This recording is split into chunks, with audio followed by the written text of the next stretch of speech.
Hi, everyone. Thank you all for coming. I think we can get started already. So, surprise, surprise, we're going to talk about adopting Bitcoin. So, I'm going to try to keep it high level, but in any case, this is the agenda for the presentation. So first, I want to talk about why and how Bitcoin is the next great revolution, in my opinion, and also I want to tie with how at Bitfinex we are basically aligning our strategy to accelerate Bitcoin adoption as much as possible. Then next step is talking a little bit about the product, Bitfinex Pay itself, do a little bit of a product overview. And then I'm going to close it off with a real use case that we have done in Lugano, which is right now, in my opinion, the capital of the Bitcoin adoption in Europe. And then if we have some time, I will be happy to take some questions. But before we get into any of that, I like to present myself. I think it's important that you guys know me a little bit. So I am Luis Pinedo. I am from Madrid, Spain. I am the head of product at Bitfinex Pay. I've been working with Bitfinex and Tether for 2 years, and I have around 10 years of experience in product, in finance and crypto industries. And then just a personal note, I am a pizza lover and aficionado, and what that means is that I do not only enjoy eating pizza, but I also like making it, right? So I do my own dough. I am very proud of it. And also, my favorite day is basically May 22nd, which is the Bitcoin Pizza Day, because it's basically the merge between my two passions, pizza and Bitcoin. So let's start the presentation. I want to start with a basic question that might be hard to answer, and that's, is Bitcoin money? Well, based on the traditional definition of money, to understand if an asset is actually money, there's 3 things that we have to check off, right? So the first one is, it has to be a store of value, right? And in this case, we know that Bitcoin is basically not only a hedge, but it's an escape from inflation, right? We've seen in the last 15 years that even if you bought in different moments, it's very, very likely that you are right now, in a much better situation than if you had all of your savings just in fiat. So we can check that off. That's good.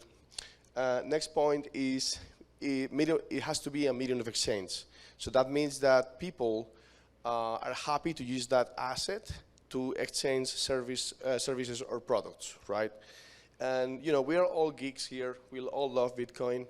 But if we are really, really realistic, actually, worldwide, almost no one accepts Bitcoin for payments, right? So this is something that we can not check off. So it's clearly still in the development. And actually, this is actually what we are working on right now at Bitfinex and Bitfinex Pay.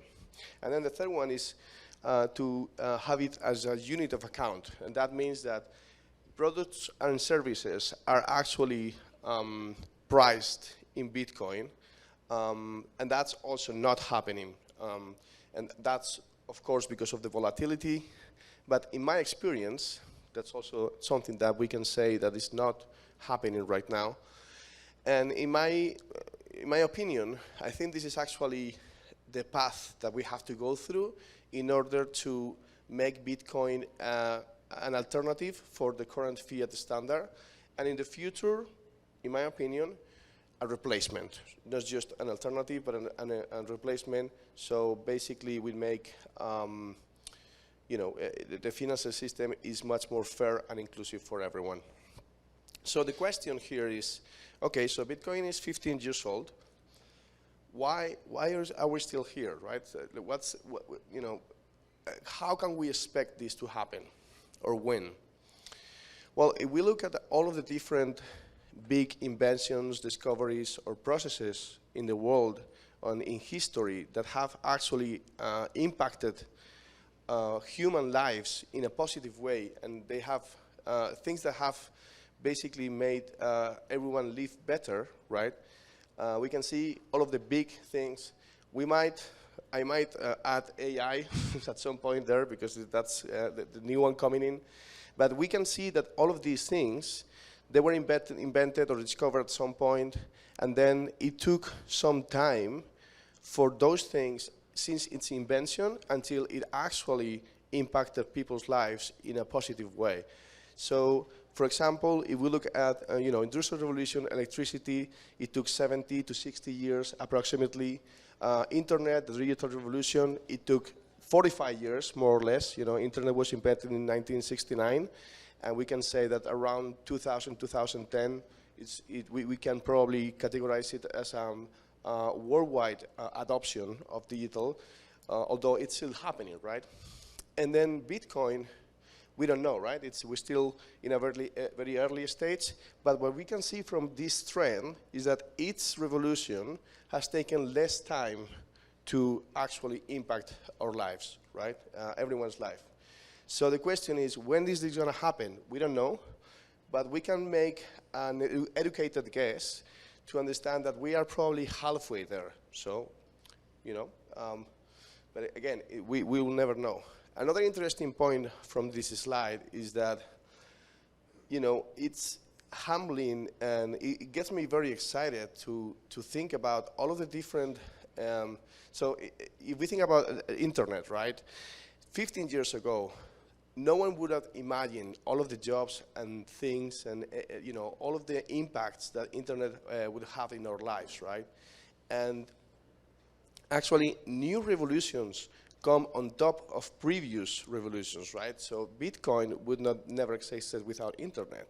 So if you think about, in 15, 20 years, the jobs, the opportunities, all of the things that will come because, of Bitcoin adoption, it's actually, pretty exciting, But again, so here is the adoption curve of any basically product or service in general. So where do you guys think we are right now? If we think about Bitcoin as a payment service, right, as a payment option, any guess? Where do you think we are? So in my opinion, we are not even in early adopters. We are in the innovator stage. So it's just us, people who are coming to these conferences. If we think about how many merchants, as a percentage of all of the merchants in the world that are accepting Bitcoin, it's probably less than 0.1%, right? So there's still a lot of work to do. And the question is, how can we accelerate this as much as possible, right? In my perspective, there is 4 factors and one honorable mention. The first 2 is user experience and providing value. So user experience, what I mean by this is Bitcoin is a complicated concept in general. Blockchain is a complicated concept. So we as product managers and as innovators in the industry, we need to make sure that we are building products that are easy to use from a normal, any kind of user perspective that is not savvy, technical savvy, et cetera, et cetera. And in the last years, we've been seeing a lot of progress here, in general. But if you think about 5 years ago, 7 years ago, all of the products around Bitcoin and blockchain, they were very, very complicated, and only developers were able to use them, right?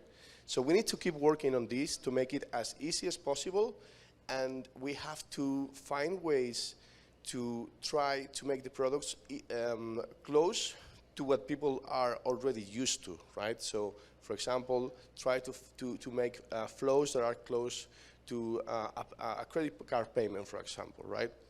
And then we have providing value. What I mean by this is usually merchants, they won't just jump into the Bitcoin train because it's cool, right? They need to see some value.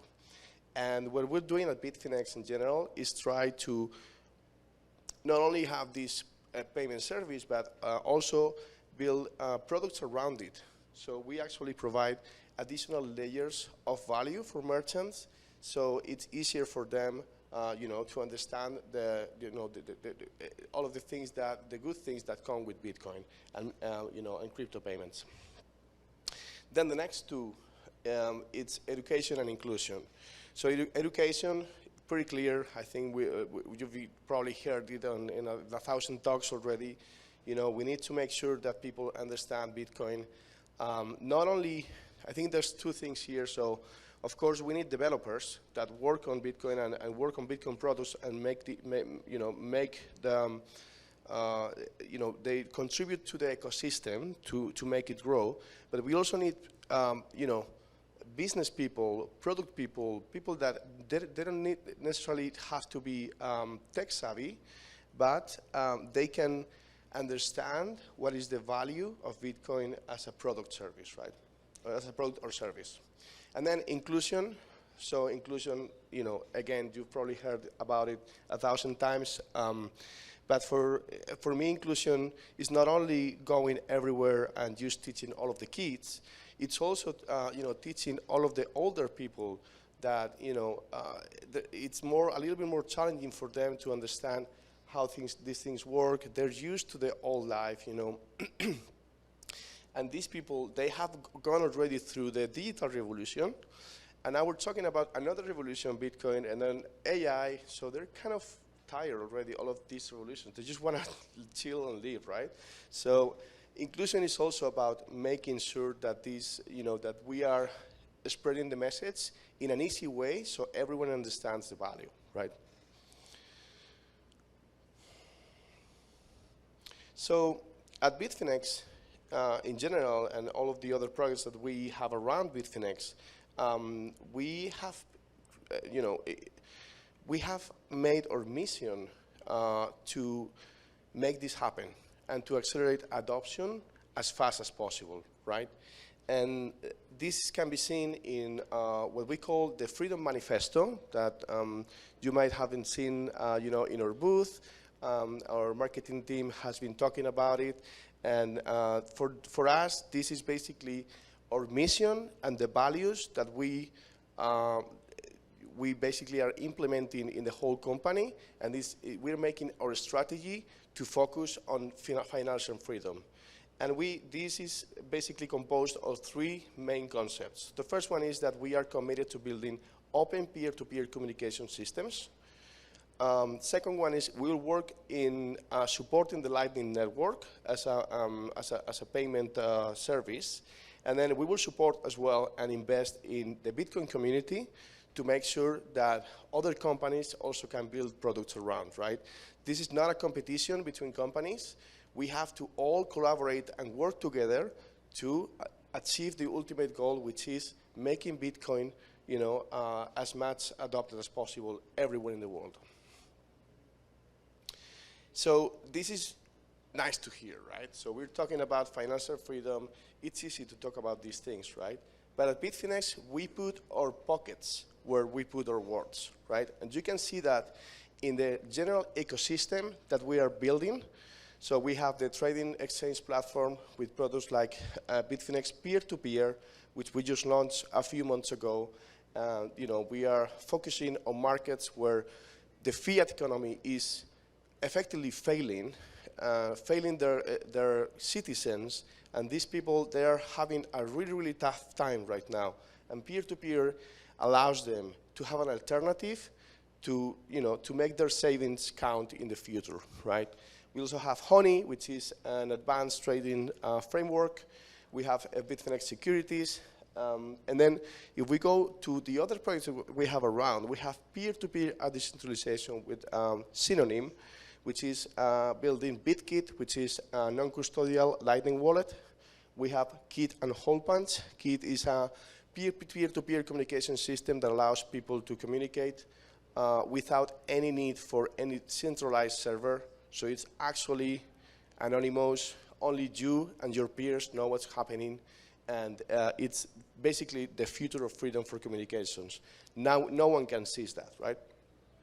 Then we have Tether, the #1 stablecoin provider, which is allowing, again, another alternative way to access to the financial world, to a lot of people that usually would not be able to access because, you know, it's not easy for a lot of people in the world. And then finally, we have Bitfinex Pay as well, which is the crypto payment processing. And this ties very well with the next slide, which is basically the product overview. So I'm going to try to go a little faster because we don't have much time left, but basically we're going to review in a high level most of the features that we have built. And I want you to think about how all of these features basically are what I meant before, right? They're additional layers of value that allows merchants to feel more comfortable using Bitcoin as a payment service. So this is the end user experience. So this allows, this is how the end users make payments, right? So we have different payment options. If you're a Bitfinex user, it will be an instant payment, off-chain payment, no fees, all good, right? But you know, at Bitfinex we understand that you know, the world is much bigger than us, and we support and we encourage people to use non-custodial wallets for their Bitcoin. So we also have what we call manual payments, which is basically we accept payments from any wallet or exchange or you know, any way for making payments on blockchain, right? We support quite a few tokens, 10 right now. I won't talk about them because here we really want to focus in Bitcoin, but yeah. And then a few features that we have been working on really hard in the last couple of years to make sure that this product is, again, the user experience is as good as possible. We have price recalculation, so periodically we recalculate the FX rate of whatever price that the merchant has put on this product or service. So you know, we basically we are allowing or helping merchants and users to protect against volatility. We have auto rotation. I don't want to get too technical here, but auto rotation allows us to match an invoice and a payment even if the amount is not the same. And in blockchain, that's a very, very tough challenge because you can only send payments one way, right? And then we also have support for partial payments. So if the user sends less amount or more amount than was expected, we have flows to help the user to fix this situation. And then we also have support for different QR protocols, both in EVM tokens and also in Bitcoin. So that's the end user flow. We're going to get now into the merchant dashboard. So the merchant dashboard is a set of tools that allows the merchant to manage their crypto payment gateway, right? So we have wallets, pretty self-explanatory. Here's where you see your balances, right? We have auto-convert. This is a key feature, right? We've basically, in all of conversations with users and merchants, this is the first thing that everyone asks, right? So what happens if I, you know, get Bitcoin for payments and then tomorrow Bitcoin goes down 10%, right? So that's the biggest issue for merchants. That's the first question. We have this feature in which you can basically set, for example, if you're receiving payments in Bitcoin, you can say, auto-convert those payments or those funds into USDT, you know, and then every 5 minutes, basically, we make a limit order for you, and we make sure that you are protected from volatility. Then we have the invoice list. So we call invoices the payment flows. Every time that a new payment flow is created, both if you did manually or you have integrated Bitfinex Pay into your store, and you can see the invoice details here. So you can see everything that happened. You can see the transaction hash. You can go to the block explorer and see what happened, and you know, much more information. We have manual invoice generator. This is what I mentioned before. So you can actually create invoices from here, and then manually, and then you can share the link to your customers so they can pay directly. This is in addition to your integration with your store. We have payments, so this is all of the payments that are actually going into the platform, and you know how they are related to invoices, etc. And then we also have white label. This allows merchants to customize the end user flow to their own branding. I tried with my very limited design capacities. I tried to do something for adopting Bitcoin, looking horrible. A designer would make it much better, but just to show you that you can actually have a lot of control on how that looks, and you can use you can put it for your own branding. And then I forgot to include it here, but we also have another feature which is refunds. So this allows merchants to make refunds for payments in a very, very easy way. We hold their hand, and it's just, hey, what's the address of the customer and how much you want to refund? So it's just 3 clicks, and I think that's one of the most important things, to make things easy, even though it's very complicated how it works in the back end, but it's to make it as easy as possible for merchants. And then some of the upcoming features. So we want to do LN URL compatibility. So we are compatible as well for cards. For these cards that are Lightning cards. We are going to add auto-convert to fiat directly.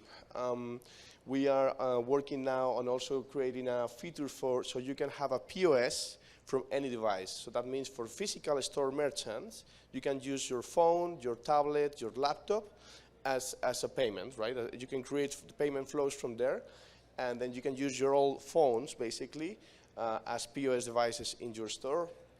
And then we will have also payouts, which is a way for merchants to actually, it's like the reverse of what we're doing right now. The merchants can send crypto payments, either to pay for their employees or to pay for providers, etc., and much more. Actually, the product backlog is kind of crazy right now, but yeah. And this is the product family. So we have Bitfinex Pay, kind of the basic product, which includes most of the things that we discussed already, and it's completely free. We don't take any fees here. And if you process less than $3,000 a month, you can stay on this plan. If you process more, or if you want some advanced features, then you can upgrade to Bitfinex Pay Pro, which takes 1% fee, which is still very, very competitive, especially compared to traditional payment processors. And then we have Bitfinex Pay Enterprise, which is a solution for integrating with PSP providers, merchant aggregators, and basically people who have their own product, but they want us to process all of the payments on the background for them. And an important thing that, from a strategy standpoint, we'll always strive to go API first. So we are built for integrations. Again, we are an open company. We want to collaborate with as many people as possible. And if we want to get and to reach, mass adoption, we need to all collaborate together to get everywhere, right? So everything that we discussed before is on our APIs, and you can integrate them, and and you can have your own platform, and everything basically connected to our backend. So that's for the product. And then the last part of the presentation, I want to talk a little bit about a success case, a use case in Lugano. So Lugano is a small city in the south of Switzerland. It's actually very, very close to the Italian border. Actually, they speak Italian and they eat pizza, so I love it, of course. And basically here, a year and a half more or less ago, Tether and the city of Lugano basically started to collaborate to create the Lugano's Plan B. And this Plan B consists on first get as many merchants as possible to accept Bitcoin payments, and then in the future even integrating with the city's infrastructure to even accept Bitcoin for taxes and things like that. I know some people will move in their chairs when I say taxes and Bitcoin in the same phrase, but that's part of the adoption at the end of the day. And how are we doing this, right? Because we're talking, in Lugano, we're talking about physical merchants, right? Physical stores. So we have this device, beautiful device, and this is the user experience for the device, right? So it's very simple. You introduce the amount, you choose, which token you want to use for payment. We have Bitcoin Lightning, and we have USDT on different networks. And then that's it, and then you use your wallet, and you know, in less than 10 seconds, the payment is confirmed. And this is all built and powered by NAKA, and we are very happy and we are proud of working with them and collaborating with them. And you know, we have seen a lot of progress, and it's a great you know, team to work with. So far in Lugano, we have onboarded more than 350 merchants, and still we're onboarding every day more and more, you know. And this is, for us, so a lot of people ask us, why Lugano? You know, Europe, the middle of Europe, they don't need it, right? They have a very strong fiat, you know, fiat currency. So why Lugano? Well, for us, you know, of course, it's easier to get into these places if you collaborate with the city, you know, first thing. But second, it's also a small market, and allowed us in the last 2 years to basically use it as a test ground to, you know, to make sure that the processes that we have and everything that we are doing is right. And basically, all of the learnings that we had is we are applying them to basically expand in other markets. And you can basically pay for anything in Lugano right now, almost anything. I would say 98% of things with crypto. So you basically, Bitcoin. So basically you can live off Bitcoin in Lugano right now. And that makes it, in my opinion, it's the capital of Bitcoin payments in Europe right now. So what's next? I'm going to skip the video because we don't have a lot of time. But what's next? Next stop is El Salvador. And we are already here. We are already talking to merchants. We have actually, if you had lunch yesterday in the court, all of the devices that they're using to charge, these are all our devices. So you can go there and test how it works, and you know, happy to discuss if you have any feedback or any ideas of improvement or whatever. Happy to discuss with you guys. But the idea now is to apply all of the learnings that we had in Lugano and apply them to get into El Salvador, which is, of course, a much bigger market. And also, it's a market that really, you know, it makes much more sense, right? So people actually here, they probably need it more than in Lugano, right? So just as a final recap, financial freedom equals Bitcoin. Adoption comes with inclusion, education, good UX, and value for merchants, and also for end users. And also, I'm going to do an honorable mention. We also need regulation worldwide to make sure that no bad actors do bad things again. Then we discussed how Bitfinex in general has a mission, and it's building additional layers of value for merchants to accelerate adoption as much as possible. Lugano has been one of the most successful initiatives of rapid adoption. And then next step is El Salvador. And just before finishing, if you guys want to know more about all of the challenges and learnings that we had in Lugano and the ones that we are discovering here that we are now in El Salvador, please do not miss Mark Stevenson's talk at 2 p.m. In which we will basically discuss some of these challenges and some of these learnings. So yeah, that's it. Thank you so much for coming.